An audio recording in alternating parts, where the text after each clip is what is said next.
1996. You are working on Doom and Quake. Who is in the room with you? What music are you listening to? What's the culture like? Well, we're all part of a huge system. We're all part of a huge game. We don't realize these little seemingly innocent things we do have wide-ranging ramifications.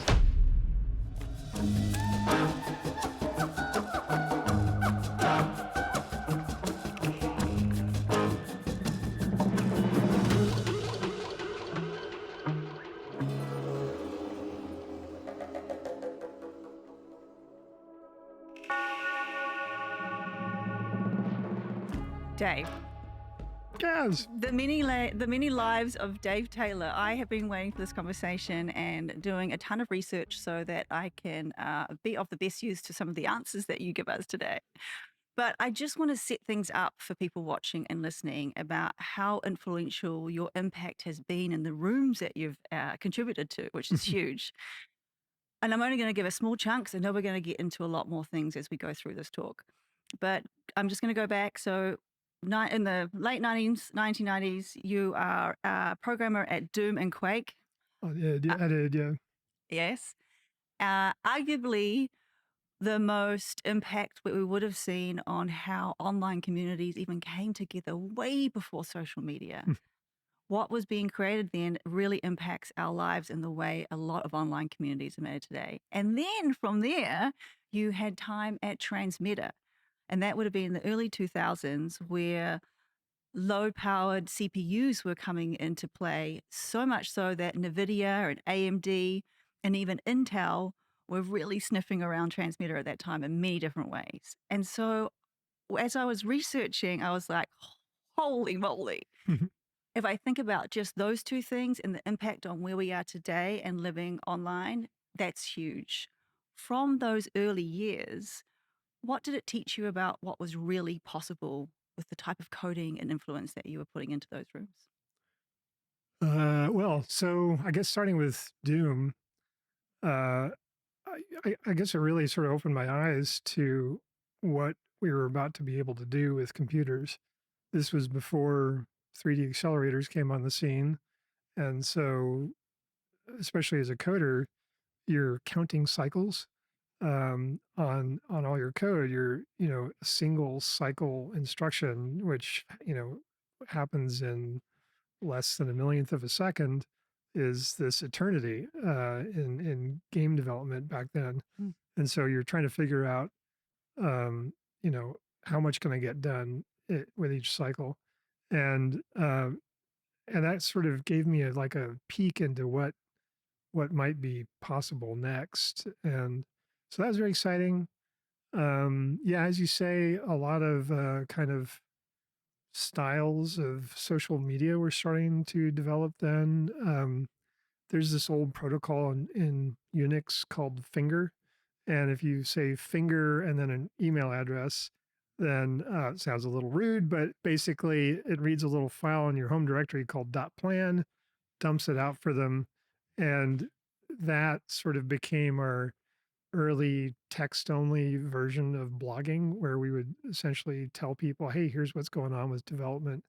And then websites, realizing that this was kind of a geeky, Unixy way that most people couldn't access. Excuse me, they wired up ways to, make it more readable and accessible by the rest of the internet. So yeah, it was like you can imagine, it was just a maelstrom of like changes and social changes, technological changes, very, very different. Cell phones were getting big. So it was like a lot at once, I guess. Yeah, like the swirl that it was happening then. It blows my mind to see the path and to how it connects now. You are a very self-taught human. From digging around, like as a teenager, you're on your Apple IIe, you're a very early gaming journalist. What really triggered that curiosity in you so young to go after these areas? Oh, that's easy. So there was a game called Castle Wolfenstein, and another game called Ultima on the Apple II Plus. I didn't have a computer at first, And so I would go over and play at my friends' houses, Mark Center and Mark Singer. They had Apple II pluses, and oh my God, if I got to play Ultima, I was so just over the moon. And it was basically an early RPG, role playing game. And then I found out that a character inside the game, Lord British, who's sort of the king badass, and you can't kill him, and he can whack you in one hit. That is the alternative personality of a guy named Richard Garriott, who actually programmed the game. And I was like, wait a minute, you can program games for a living and then put yourself in them, sign me up. So I think that's what really kind of kicked off the fever. I love that. Um, During those years, and even more so now, but it was so ahead of the curve about understanding human behavior and interaction through the use of play. Like Yeah. you're really like in it and working out what was sticky and what was a little bit more addictive and what people had people coming back from those early years. What human behavior that you learned or observed like then has stuck with you now? Well, like, I guess at least it did. Um, there was this real sense of panic. I came on, I didn't know anything about programming in DOS. I didn't realize I was working with one of the smartest programmers in the game industry. I just thought, wow, I really, really suck. And so I was constantly just frantically treading water, trying to keep my head above water and trying to catch up to him. Didn't realize I couldn't catch up to him at the time, but that was kind of like a healthy naivete, right? I used that to push myself probably harder than I ever have. So it was for me. It was kind of panicky. It's exciting, obviously, but it was very nerve wracking. At school, I had done something unusual. I had come up with um, a programming contest, a national programming contest that was based off of our state contests, where in our state contest, we'd make a game, and then the point of the programming contest was write AI to play the game on your behalf, right? Back then, AI wasn't today's AI. It was just like a non-player characters. But and then the best program wins. And we did something similar, but we did it with real-time games, and we did it with Unix workstations, and they were big networked games. And I think that might have been what caught Carmack's attention when I said, "Oh, gee, could I have a job?" As a game journalist at the time. I had just interviewed the whole team, and then I just started muling to Carmack afterwards. And yeah, and I guess the timing was right. He needed someone to work on the Sega Genesis port of Wolfenstein 3D. So I came on ostensibly to do that, but by the time I got there, he was like, "Never mind that. We're late on Doom. Help out with this instead." And I was actually like, I didn't actually really want to do this very very much. I wanted the learning experience, but Doom was looking so much cooler than the idea of porting Wolf 3D to the Genesis. I love that panic is the human behavior that you observed and has kind of stayed with you because I agree. It's just like this charge of energy that I talk to a lot of creative minds about that they need that intersection, that cross of things, that feeling a little bit out of depth that I'm not too sure what I'm going to do, but I'm going to learn in a hurry. Yeah, Yeah, I it's think exciting and nerve wracking. Now, one of the few things I like about aging is I let a lot more roll off my back now because I'm just sort of used to the roller coaster, and I'm like, okay, this is where everything looks like the world's about to explode, but it's probably not going to explode. And I don't know, just makes me a little calmer. But back then, it was just like, you know, nervous theater, mouth full of canker sores, and IBS every day, and just like, I think I've worked in a few advertising agencies like that. Take us there, Dave. It's 1996. You are working on Doom and Quake. It's id Software. Who is in the room with you? What music are you listening to? What's the culture like? What are you eating? well, I've got sort of a coral reef of empty Snapple bottles and Diet Coke cans forming around me. It's a pretty Spartan office. Very kind of generic looking office, spacey sort of office building in Mesquite, Texas. Sort of a nondescript black cube of a thing. But all the color was in the people there. They're just really wild people. Um, and sitting there with I think it was two monitors, one on my DOS box and one on my Next Step box, and I would spend as much time as possible in my Next Step box because I couldn't stand DOS. And gosh, I mean, typically what was playing was Nine Inch Nails or Tori Amos. We had a sort of a Alanis Morissette.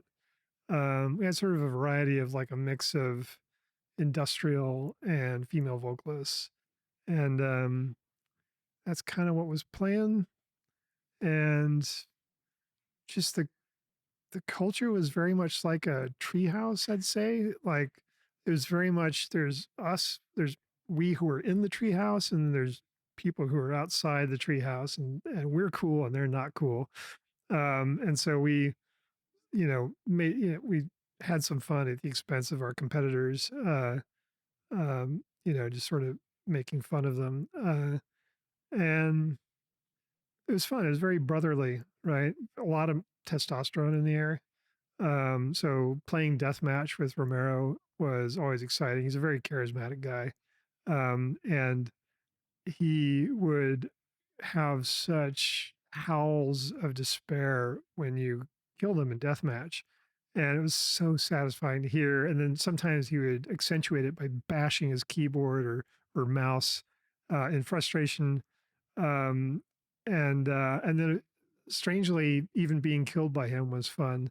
Because and his deathmatch smack talk was foul and dirty and just hilarious. Yeah, that would crack me up. And then I don't know, I think that kind of vibe sort of permeated the company, like um it was sort of a heavy metal vibe in a way.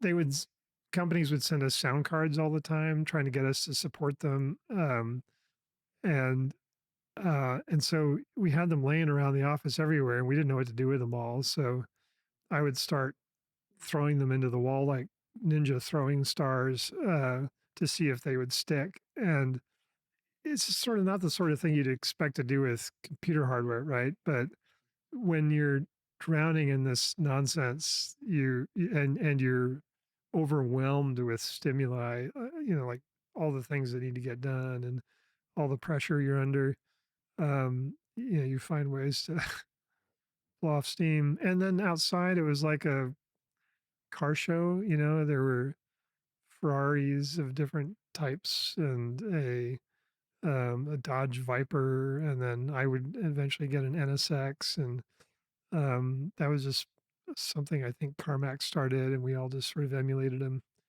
And then it's in the middle of Texas, so baking hot outside, slaves to air conditioning inside. Yeah. Perfect. I would love to see what your object is. All right, cool. So let's get into that. Yeah. Let's and unpack its meaning for you. And like, I know you've got a bit of a vision behind this, so I'm excited about that as well. Alrighty, I think you should do the honors. All right. Well, Yeah. uh, there it is. So tell us about this. Yeah. That was given to me by Dave Rice, um, uh, who is the president of the United Nations Association, the Orange County chapter. And the United Nations Association is the organization that created the United Nations. And we're a bunch of, you know, conservationists, very liberal group. But that pin represents the 17 sustainable development goals that were established by the United Nations. Each color represents a different goal. And it's things like bringing people out of poverty and, taking care of the land, taking care of the sea, reducing our carbon footprint. There's a bunch of them. And the reason it means a lot to me is because of my fascination with a concept that I sort of named vector money, which is this idea that we shouldn't be using a scalar. Scalar is a fancy word for one number, vector is a fancy word for several numbers. And this idea that we use a single number to represent the formal value and liability of a good or service called the price or the wage is just obscene to me on Right. the surface of it, and it's really bad, lame, old game design. Can I break that down It's, for a little bit? Just to yeah, ask you a quick question. yeah, So, just so I'm understanding this yeah. well, because I'm fascinated by this, uh, scalar commerce is Scalar money commerce. scalar money Yeah, yeah, commerce is the exchange using one thing to exchange. So cash would be that one thing. yeah. One Adding number. one number, Yeah, adding it to one, because like we don't use cash anymore. we Yeah, just give things a price tag. that's right. So it's singular. But you're saying that vector cash is more of a multi-dimensional exchange for that Yeah, thing? yeah. So it's hard enough to balance your checkbook with one number, right? So how the hell you're going to do it with say 17 numbers or more, or say a million numbers? You're not, right? You're just going to say, I give up. This is not working. But thank God we have computers now, right? And so it's a little much to kind of absorb in one, I don't know, one dose. Yeah. But think of it like this: life is a game, right? And what most people call capitalism and what I call scalar money commerce, just to get more zeroed in on it, is part of that game. And it's a 6,000-year-old game. It hasn't been with us since the dawn of Homo sapien, which is about 300,000 years ago. It's only 6,000 years. It's thought to have been started in China, maybe, and it's a medium of exchange. And the idea was that, hey, this solves the barter problem where, I can use this medium of exchange instead of carrying a chicken around and hoping I can find someone to take my chicken, right? And uh, it was a cool idea at the time. It got us through several thousand years, but it has these horrible, horrible side effects just as a gameplay systems designer. It's just kind of a garbage gameplay mechanic. It's more rudimentary than rock paper scissors, right? Yeah. As a gameplay mechanic. And so when we make when we make modern games, we use data structures, which is another word for vectors, right? Data structures are typically, I guess the formal name would be heterogeneous vectors, but essentially, um, data structures might have strings or integers or floating point numbers, or some mix of them, or bit fields. And we use these to manage the state of the world.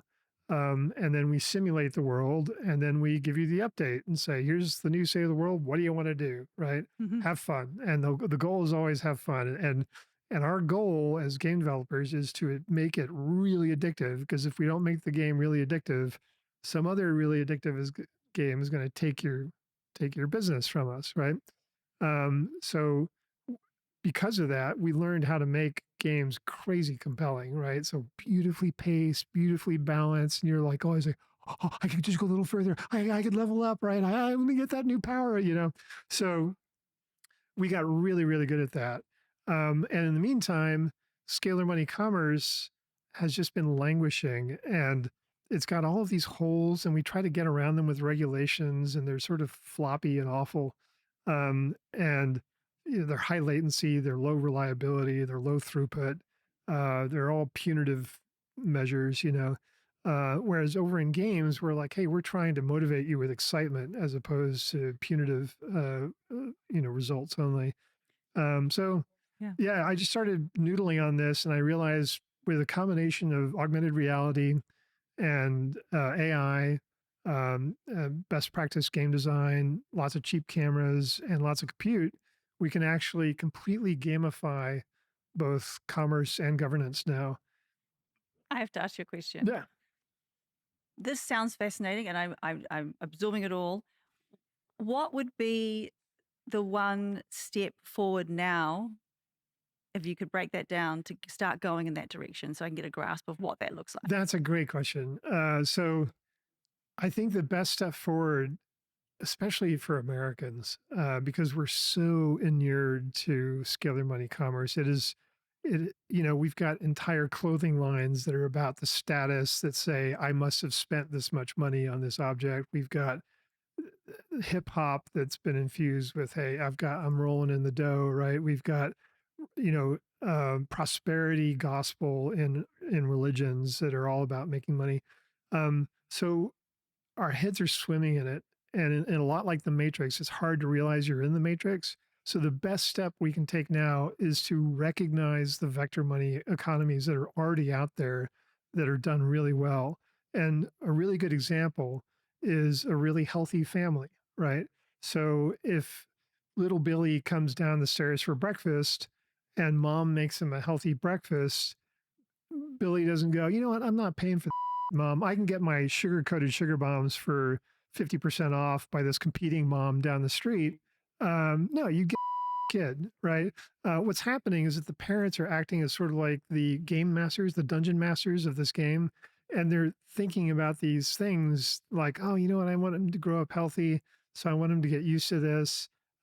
Maybe Timmy comes down the stairs for dinner, and you're like, he's like, "Mom, can I skip my peas today? I want to have dessert." Right? Normally, not cool, right? But maybe today, Timmy was cool to his sister at last, and he cleaned up his room without prompting. You know what? I'm going to make an exception because Timmy was cool today, right? So that is a dynamic game design that mom is doing. She goes, you know what? Today skip your peas. You've been badass to me. I want to reinforce this behavior. Let's get a little Pavlovian association going. Maybe you'll drool the next time you think of doing a chore. And boom, right? So it's pacing and beautiful game design. So you're giving, um, you're providing a service. In this case, skipping the nasty peas in exchange for him doing a service. So that is a healthy vector money economy. You keep the money outside of the system. The parents deal with it on the outside, but on the inside, it's about, every family has different family values. And those family values are the dimensions of the vector of your vector currency, right? The same thing is true of a really healthy corporation, right? A really healthy corporation has strong company values, and those values are the dimensions of the vector of the vector currency in your vector money economy inside the company. And there's always geeks that have to deal with the money on the outside, right? But they try to insulate you, right? If I'm a coder, I don't say like, "Hey, for a limited time only, 50% off of fixing bugs," and I plaster all over the walls, right? We don't discuss money inside the company. If we did, if that was a big motivator, people would say, you know what you should do now that you're hired here? You should tell everybody what your salary is and what your bonuses are. That'll make everybody so motivated. But no, No. it makes everything dramatic because it's a one-dimensional line. Now you're comparing everybody in line. Dave is 30% less than Kaz. Why? Well, Kaz got here first, and she's got senior. Yeah, but hold on, right? So it's poor old gameplay mechanics, and really healthy families and companies implement superior ones in vector money economies. And the really exciting thing now is that we have an opportunity to scale this to much larger scales than just inside of healthy families and healthy companies. Great. And I know you've got some talks online that we can direct people Yeah, to about this. yeah, So yeah. we will include all of those Great. links. I know that you've gone in depth, and I want to dive into it some more as well. On that note, what do you think our greatest threat for survival is as human beings based on your Scalar money commerce. Yeah, I mean, it's no surprise. Like, so it completely externalizes our carbon footprint, right? So, not to put too fine a point on it, but you and I have no idea what the carbon footprint of this production is today. sure. None, right? We don't even measure it. Now, we know that we're not using disposable microphones and disposable cameras, so they're going to get a lot of reuse. So, hopefully, that's helping. But we just don't even measure it right now. We don't. I'll bet you no one in production knows the wattage that we're burning right now. Anybody? No one knows the wattage. We have no idea. we don't know how There's a lot great. of wattage from this light at the Yeah, moment. I'm feeling it. Yeah. we don't know how green the energy is, right? So if you're not measuring a thing, right, then how can you even hope to optimize it, right? We're just, it's almost like we're stumbling around blindly, right? Mm. And and especially humans, you can't just inundate us with all this information that the world's on fire and freak us out. I mean, you can. It's not working very well. You've got to give us little bite-sized pieces and say, "Here's how well you're doing right now. Here's how you can improve a little bit, and here's a system that'll measure this for you and make it easy and fun to progress." My next question for you, I feel like I know the answer, but I might not. Mhm. What is more important to you, freedom or privacy? Oh, freedom for sure. Yeah. So privacy.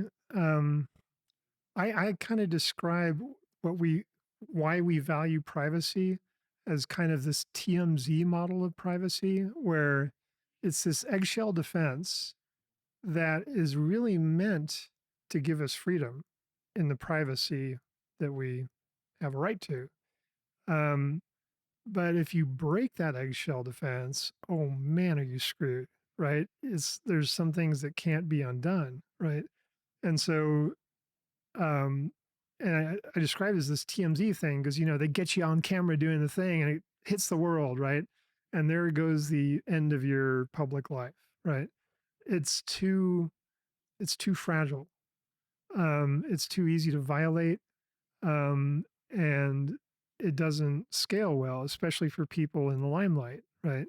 So I prefer, especially with the concept of a vector money economy, where because you know we're going to have sensors and cameras everywhere. We already kind of do. It's you know it's anytime you're out in public, you're on some kind of security camera, right? But you might be on someone's cell phone camera as well.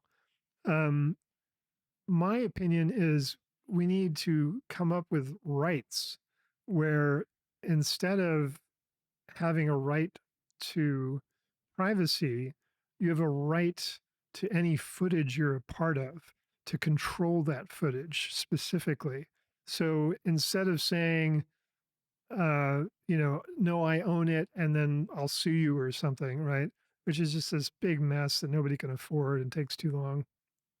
You say, you know, as an extreme example, if there's cameras in my shower, like think of the most privacy violating thing you can think of. There's cameras in my shower. I might say, you know what? If you want to use the camera to monitor any kind of growths on my skin over time, which maybe I'm insensitive to because it happens so slowly, but you spot them and you do early detection and you can refer me to a dermatologist, hell, you could save my life, Mm. right? If I fall in the shower and I start bleeding out and you call an ambulance, that's of incredible value to me, right? Um, and more to the point, for the people that are like, hey, and if you want to do something pervy with what you're viewing in my shower, don't let me know about it. Don't let my friends or my family know about it. And because you're on camera too, we can trivially enforce this, right?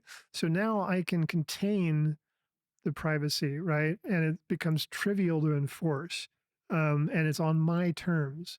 And on top of that, I can derive value from it, Mm. right? If I'm providing pervy value from someone checking me out of the shower, you know, great. But hey, let's help with the keeping the roof over my head, There's right? a whole platform for that already. Is there a whole I'm sure there is. But the problem with that is that you can't limit the scope of where things go, right? When you sent me the release, it said we can use this footage for all things for all time for whatever. And I was thinking, uh-oh, what if this sells to somebody and they decide I want to have Dave, you know, going down on that microphone, right? Not thrilled about that. And so we modified the agreement to say, hey, let's keep it specific to this production. So the idea of making it trivial to specify like what you know, what you want done with footage of you, just sort of any kind of sensory input from you, Okay. I think is more important than this sort of all or nothing idea of eggshell defense Mm. privacy. And to your point, where there's so many cameras now, I think we do live in an illusion that we have uh, more privacy than we think. Yeah. Yeah. Yeah. And like, think of the space station, the International Space Station. You've got control. it's covered in sensors. You got control watching every goddamn thing happening in there, right? And you know that the astronauts are fapping every once in a while, right? I mean, it's just human. Do you think mission control is like, oh my god, I got that on camera? Never Let's, just be like, yeah, exactly. No, they're just going to be cool about it. They're just going to leave it be. They're going to not record or whatever. But maybe even if they do record, they'll put it somewhere secure so that it can be used if there's some emergency that happens right then. So uh, th- I think of the International Space Station as like a really helpful microcosm model for where we're going. We are on a space station, right? It's just bigger than the ISS, hmm, and it is covered in increasingly covered in sensors. And I think we do need to have a mission control, and I think AI can help with that. That lets us know, hey, hull breach, right? We've got a radioactive cloud coming your way. yeah. Let's help you out with that. So, um, yeah, I think I don't know. I'm wondering a bit, but it's kind of how I feel. That's how I model it in my head. I love the examples that you give for the multidimensional exchange around health because Yeah, my brain's like, oh, right, okay, so there's cameras on me as I'm living, but living my life. But if there's an exchange on helping me detect things and picking up things, moles. That underlines the value of what's happening in that multidimensional exchange a whole lot more for me. yeah, My question for you from that is: has your vision and your passion for vector money come from working in gaming? Like, how linked is it to that, to where you've got to now? yeah. It's very linked to games. Yeah. So when I started playing, I'm an okay game designer. I'm no great shakes, but I get to meet and I've worked with some of the best in the industry. And when I see how incredibly addictive and compelling their games are, where you can just completely lose yourself and lose hours of your time to playing these things. That's what made me realize, like, even when my job was to analyze what the game is doing, I get sucked in and I get lost because they're so good, they're so compelling. And then I compare that to just how bad the gameplay mechanics are of trying to keep people fed, trying to keep our carbon footprint down, which is an existential threat now, right? I think one day I just sort of tied it together and realized we can actually use this technology to dramatically improve how we do commerce and governance. And it's really just, it's only knowledge and best practices that are just a few decades old now. So it's very recent stuff, but Mm. we're finally on the cusp of being able to do this. So, what do you think we m- might not get right in our lifetimes? Oh God. Uh, well, clearly we're demonstrating everything we're not getting right. Like the rule of law is failing in this country anyway. We're not getting that right. Uh, and frankly, you know, the way we legislate law, it was going into a kind of paralysis in this sad, compromised, debilitated state for decades before we ever got here. We're just operating on a lot of really old systems Mm. that are, in games by now, we would have done a complete engine rewrite. We would say, yeah, this is great, it got us this far, but yikes, we would put that aside. We would code something up from new.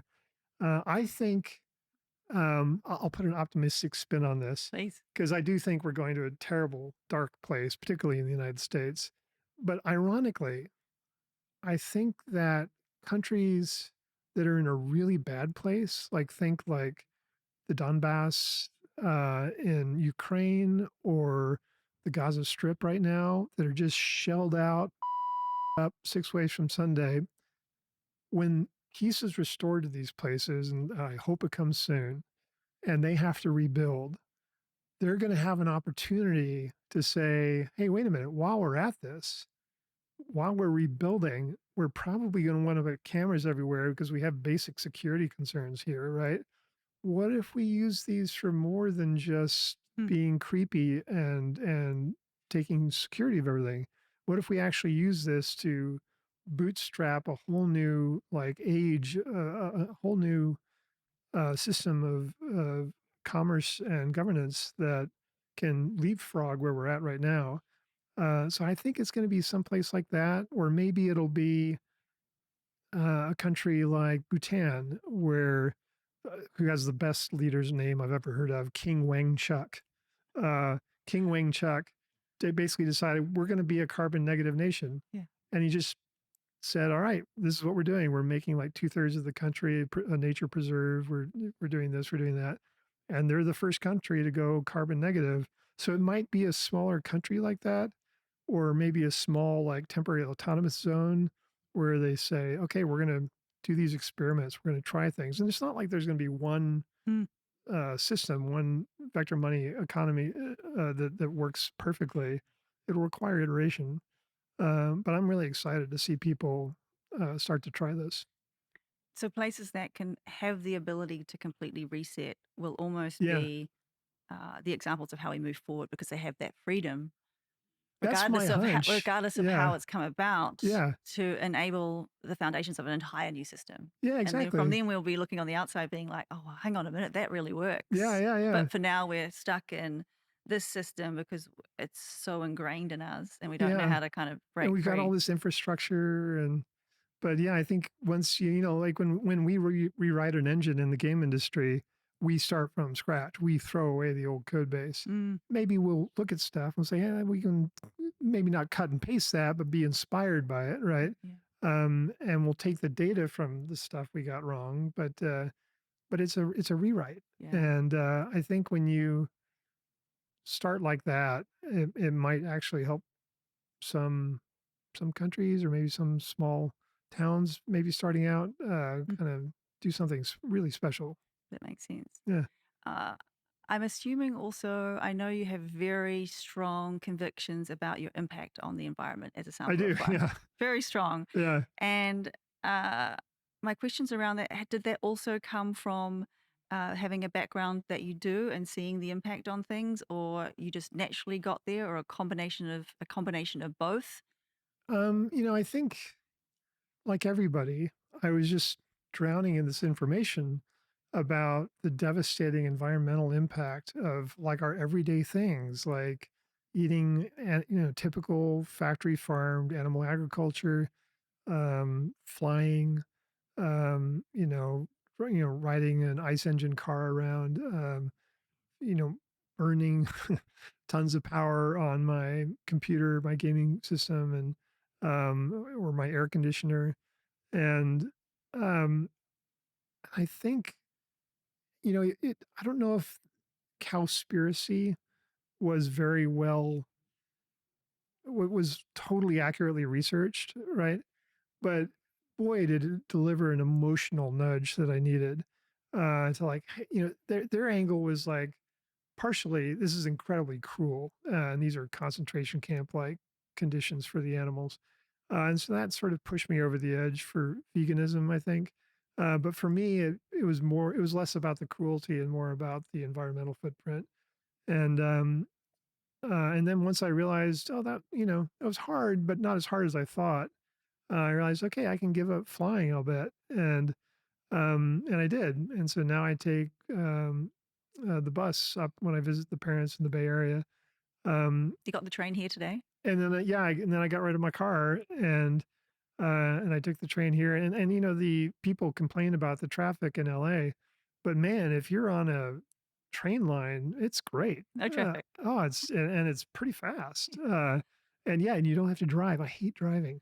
So like, um, yeah, I mean, uh, and part of that is because I also got rid of my cell phone. Now that has nothing to do with environmental concerns, but it was more of a lifestyle choice. I just felt sort of tethered by it, and How long? How long have you been without your cell phone? I'm not great with time, and I used to smoke a lot of weed. So I want to say it was like, I don't know, 8 or 9 years ago or something. Wow. But but yeah, I was working on a game, and my partner was kind of using it a little bit as a leash on me. And then I remember that um, I remember this when you were a kid. and the phone would ring in the home, and everybody would run towards the, I got it, you know, like, it's the outside world. It was exciting. And now, and then I got to a point where my default response to a phone call that's unscheduled, it's like, who the do they think they are? Right? That's kind of my, you know, and that was like, this is really, this is an unhealthy change, you know? Yeah. And there was just lots of other little subtle things. Like I would get these phantom vibrations in my pocket sometimes. And then other times I would completely not feel it at all. Yeah. And so as a result of not really trusting whether I got the news about a call or a text, I would just sort of Mm. compulsively check it all the time. And I realized, wow, this has become sort of a sick habit. And I don't like it when other people stare at their phone when I'm with them, or even when I just walk by them on the sidewalk. So how about I just stop doing that? And you know, it's one less thing to charge and pay a bill for. And Gosh, man, I'm glad I did that. you That must was, be so present for everyone around you. I try to be. Yeah. I space out like anybody, but you know, like certainly without a cell phone, that helps. I mean, it takes a little more effort to open my laptop and type Yeah. in the password. Yeah. That's awesome. Um, we, I love the answer that you gave to, you know, what we might not get right in this lifetime. And you also gave a wonderful, a more positive prediction as well. But as we add your object to the Museum of Thought, and we will include your story and your vision around vector money with it, are there any other final words for generations to come that you would like to leave with this story? Oh my God. Um, we're running out of helium. It's a noble gas. We only get it from radioactive decay of uranium. It's only mined from a few mines in the world. It's incredibly important for, it's the only way we can get things cooled to near absolute zero. It's the only way. Um, and when it's gone, it's gone.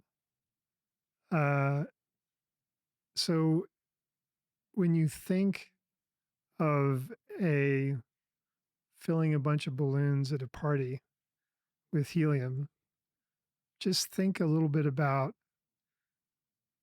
how things connect together. Remember that great old show called Connections? No? Oh, it's fantastic. And it's this guy who would just go from, spacing his name now, James something, but he would just go from one little thing to the next and say, this is how this is connected to this, is connected to this. We're all part of a huge system. We're all part of a huge game. And we don't realize these little seemingly innocent things we do have wide ranging ramifications. So, yeah, I would just say, you know, be present and not just like here with someone, but think about the systems, think about your small part in these much larger systems. And instead of feeling hopeless that you're just one person, realize that these systems are chaotic.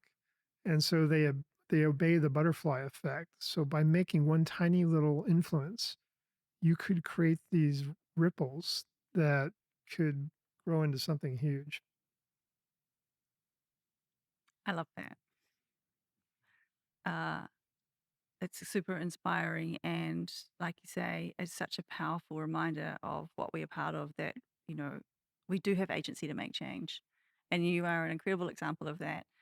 Thank you for being part of the Museum of Thought. I think this chat has been really valuable. And I'm just really thankful that it's being documented and put together and that we can immortalize what you attached meaning to for many years to come. Thank you, Dave. Yeah, thanks for having me.